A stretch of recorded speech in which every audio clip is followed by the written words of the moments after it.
પૃથ્વીરાજ 7 જ દિવસનો હતો અને એને બહુ હેડકીઓ આવતી હતી અને એની મમ્મીને એની બહુ જ ચિંતા હતી. શું તમારા બાળકને પણ આવી જ હેડકીઓ વારંવાર આવે છે? શું તમને પણ લાગે છે કે એના પેટમાં કંઈક તકલીફ છે અથવા તો બીજી કોઈ બીમારી છે?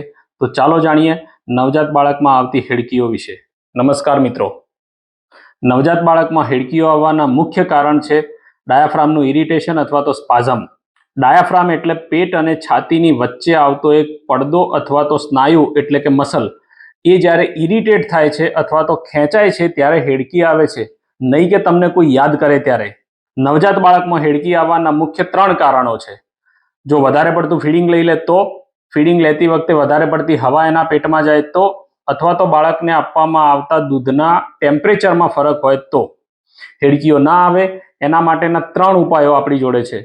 બાળકને ફીડિંગ કરાવ્યા પછી એને બર્પ કરાવવું અથવા તો બર્પિંગ કરાવવું, ધીમે ધીમે ફીડિંગ કરાવવું જેથી ખાતી વખતે ઓછી હવા એના પેટમાં જાય, અને ફીડિંગ કરાવ્યા પછી બાળકને ખભા ઉપર સીધું રાખવું અને પાછળના ભાગમાં એને ધીમે ધીમે થાબડવું.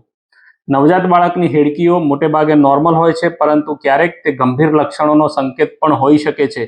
એટલે જો હિચકીઓ લાંબો સમય માટે ચાલે, એટલે કે 2 થી 3 કલાક અથવા તો એનાથી પણ વધારે ચાલે, બાળકને એટલી બધી હેડકીઓ આવે કે દૂધ પીવાનું જ છોડી દે અથવા બંધ કરી દે, હિચકીઓ જોર જોરથી આવે, વારંવાર આવે અને ખાસ કરીને સૂતી વખતે આવે, જો આવું થાય તો તમારે તમારા બાળકના ડૉક્ટરનો સંપર્ક કરવો બિલકુલ જરૂરી બને છે. આવા બીજા ઉપયોગી વિડીયો માટે લાઇક, શેર અને ફોલો કરવાનું ભૂલતા નહીં.